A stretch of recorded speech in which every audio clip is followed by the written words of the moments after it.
Choosing wisely will assist you in achieving financial independence. If you're listening to this audiobook, you presumably like the notion of having your own business. Everyone is, right? Nevertheless, you must first comprehend why you want this objective before you can begin to work toward it. What precisely do you hope to accomplish? What does having financial freedom mean to you personally? Maybe you're looking for it for your health or happiness. Financial independence might entail having no worries about money or job-related stress. Or perhaps you want to have peace of mind knowing that, should you or a loved one become ill, you will be able to pay the hospital bill.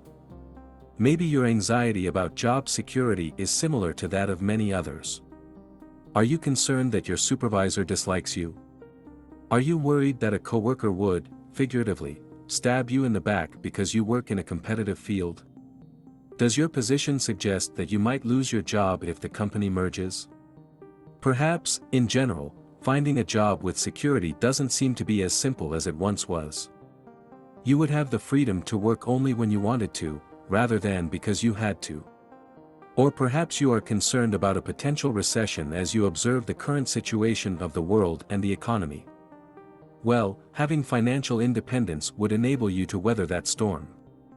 Of course, there are a lot of other factors why you could want financial freedom. For instance, you could wish to impress your parents. Or perhaps you'd want to spend more time with your kids or avoid working for an organization that goes against your moral standards. Not that book summary looks at some of the decisions you should be making in your pursuit for financial independence. It provides answers to queries such, how should I divide up my funds among different financial assets? What should my real estate investment budget be? How about my vehicle? Also, maybe unexpectedly, how does love factor into the situation? Let's get going.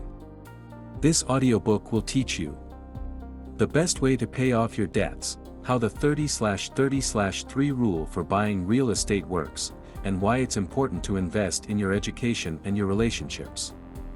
Take care of your debts, and resist the urge to accept buy now, pay later deals. Consider your monthly salary and how you spend it for a moment. How much money can you put aside each month? What steps are you taking to make the most of your money in order to become financially independent? What does monetary independence mean? Priorities come first.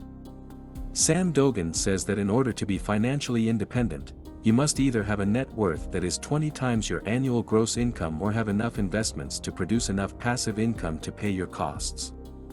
You ought to have both.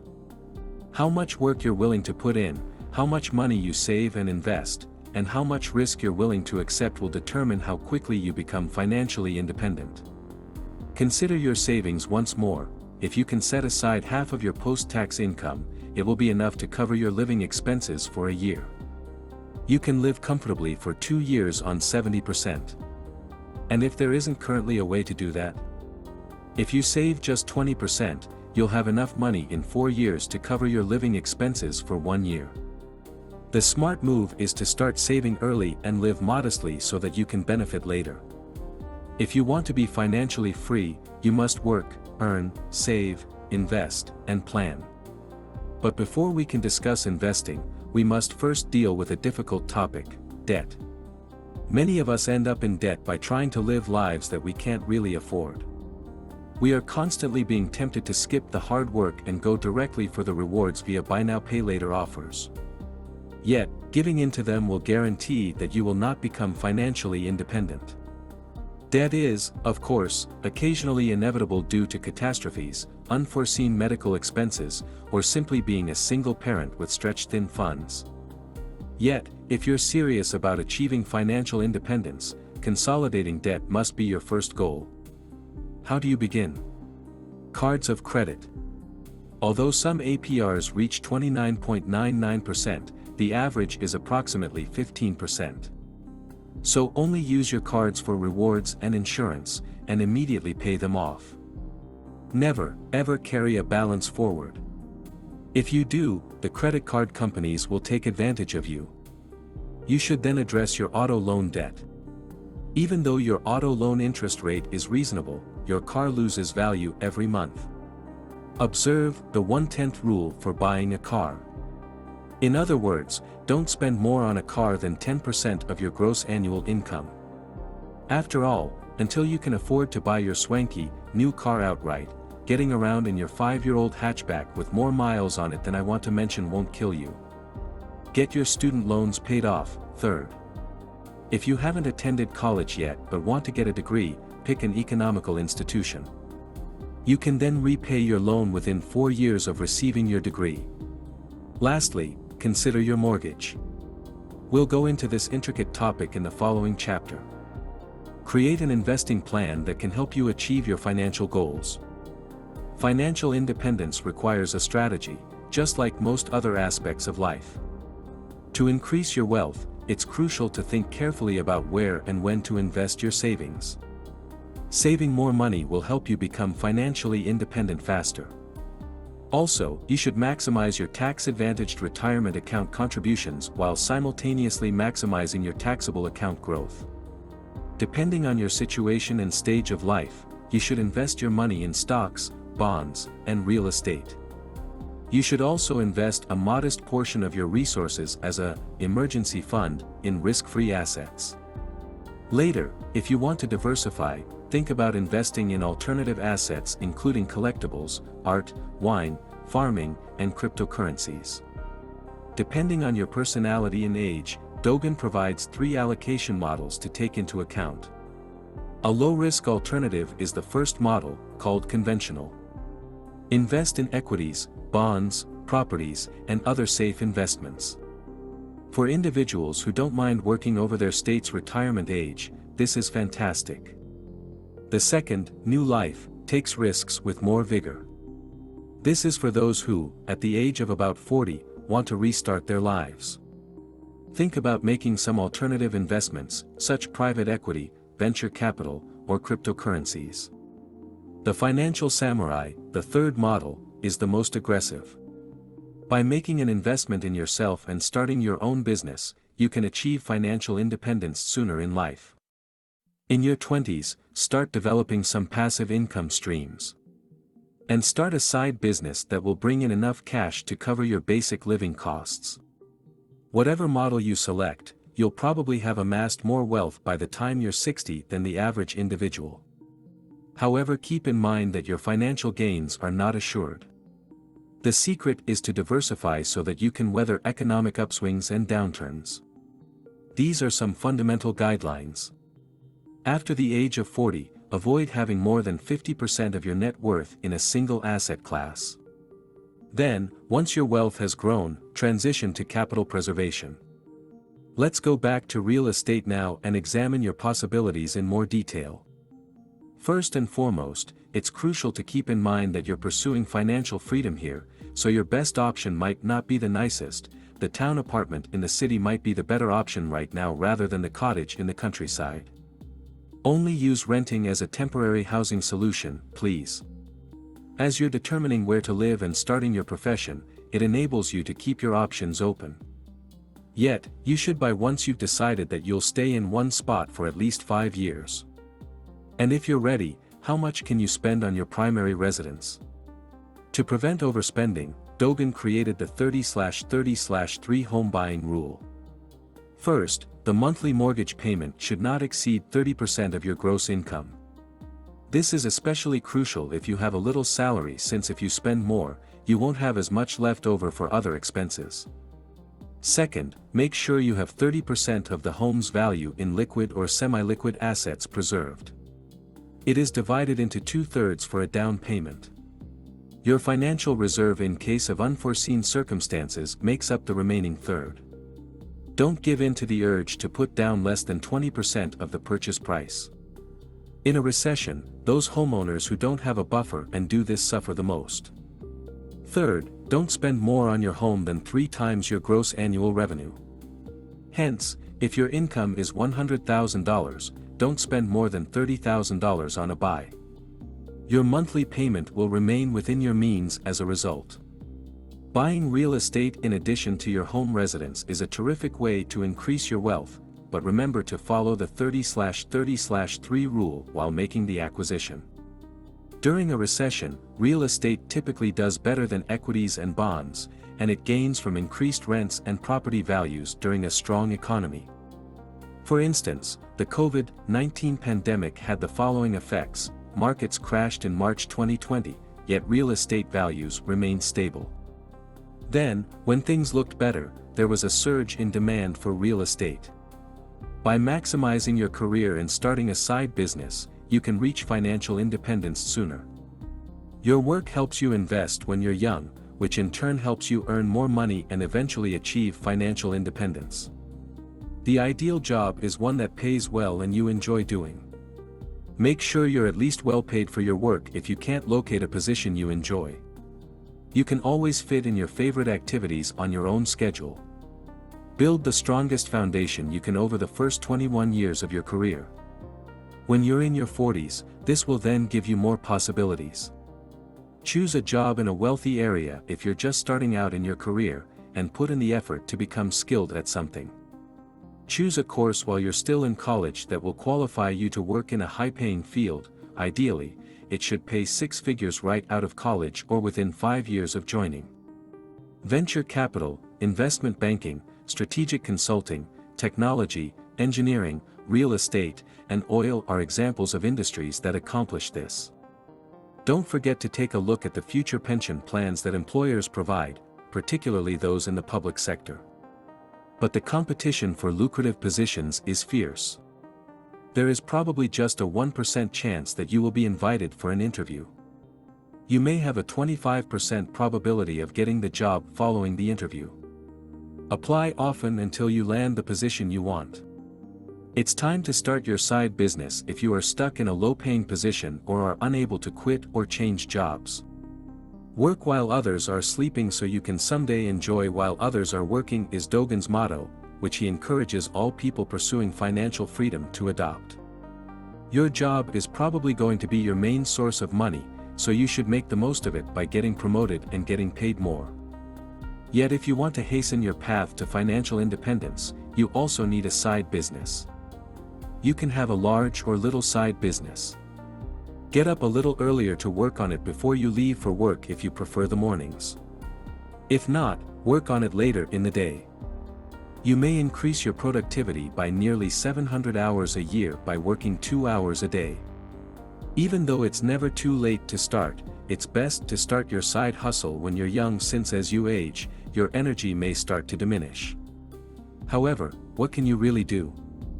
Getting a second job that you can accomplish outside of your regular working hours, whether it's a contract or freelance employment, will allow you to participate in the gig economy. A physical job at McDonald's, driving for Uber or Lyft, or delivering products for Amazon are examples of this type of work. Or perhaps it's something done online, like creating logos for startups, writing for hire, or providing voiceover work. But, in each of those cases, you are still doing the hiring. Choose a long-term side business where you can create your own brand, which is preferable. For instance, you may provide a series of piano lessons under your own brand name rather than teaching piano privately or in groups online. After that, you won't need to put in any additional effort to sell your course to others. Your side business can even turn into your primary business over time. When you are certain of two things, that you genuinely enjoy what you are doing and that you are earning enough to meet your basic needs, is the appropriate moment to do it. Don't forget about love, and acquire an education. We'll focus on love and education in the Blink's concluding chapter. Let's start with education. Education more than anything else frees you. It supports your decision-making regarding your profession, investments, and life partner. Also, it boosts your confidence and aids in business development. In the end, it makes you happier. There are many free courses available online. It need not be official schooling. Even those who disagree with you have something to teach you. The most important thing is to stay open and to always learn. There is always new information to learn. Remember that attending a prestigious university is not as vital as you might think if you're thinking about getting a degree. Well, it might offer your parents something to talk about, and hiring employers might be more impressed when you're just out of college. Yet after a few years of professional experience, no one is concerned because they can base their decision on your track record. The bottom line is that you should enroll in the best school you can afford, but avoid accruing six figures in student debt in an effort to increase your chances of landing a job after graduation.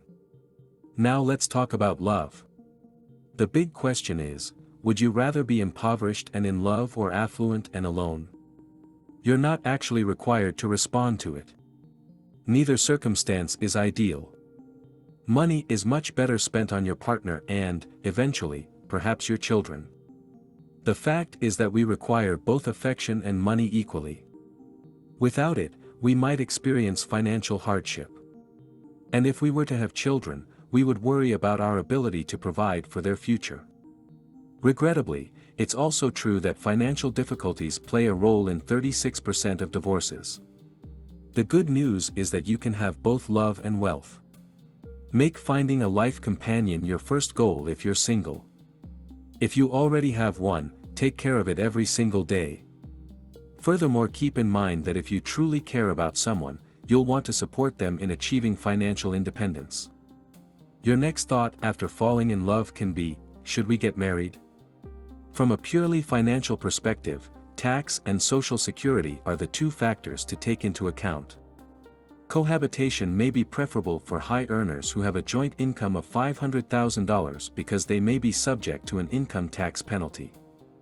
But, regulations might change at any time, so consult your tax advisor. Also keep in mind that being married may provide extra financial advantages when it comes to receiving Social Security, particularly in the event that one partner passes away. That spouse's Social Security payments would thereafter continue to be paid to the surviving spouse. Keep your wedding expenses to a minimum if you do decide to get married. Dogan recommends keeping expenditures to a maximum of 10% of your joint income, 3% of your combined pre-tax retirement plans, 50% of your combined side hustle gross income, or 10% of your annual passive investment income. Spend as much as your parents want to spend as a final option. Why would you refuse their charity, after all? The ideal arrangement for bank accounts is to have both joint and separate accounts. Having a separate account provides you some financial freedom to spend how you choose. It also serves as insurance in case something happens that causes your spouses and your combined assets to become subject to probate. And what about children, lastly?